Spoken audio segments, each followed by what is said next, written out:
Tamil cinema ஆரம்பிச்சது இன்னைக்கு வரைக்கும் ஒரு மறக்க முடியாத பேர் சொல்ற படங்கள் வரிசையில் கண்டிப்பாக இந்த ஜமா படமும் போய் இடம்பெறும் அப்படின்ற நான் நம்புகிறேன். அவ்வளோ பிரமாதமாக பண்ணியிருக்காங்க. கூத்து கலைஞர்கள் அவங்களோட வாழ்க்கைய வரலாறு அப்படியே பண்ணியிருக்காங்க. அவ்வளோ பிரமாதமாக இருக்கு. அவர் டேரக்டர், அவர் தான் ஹீரோ, அவர் தான் இயக்கி, அவரே நடிச்சிருக்காரு. என்ன சொல்றதே தெரியல. சும்மா ஒரு மாதிரி ட்ரையாவோ இல்லை அப்போல போர் அடிக்கிற மாதிரி அந்த மாதிரி இருக்காது. இன்னைக்குள்ள காலகட்டத்துக்கு நமக்கு என்ன ஸ்க்ரீன்ல தேவையோ அந்த மாதிரி எல்லாமே இருக்கு இந்த படத்துல. இந்த கூத்து கலைஞர்களுக்கு மிகப்பெரிய ஒரு மரியாதை சேர்த்துட்டாருன்னு நான் நினைக்கிறேன். டேரக்டர் நான் அதைத்தான் சொல்ல கண்டிப்பா எல்லாருமே ஒரு பார்க்க வேண்டிய படம்.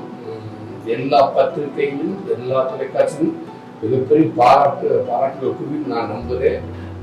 ஜாக்சன் சார் மிகப்பெரிய ஒரு அற்புதமா நடிச்சிருக்காங்க.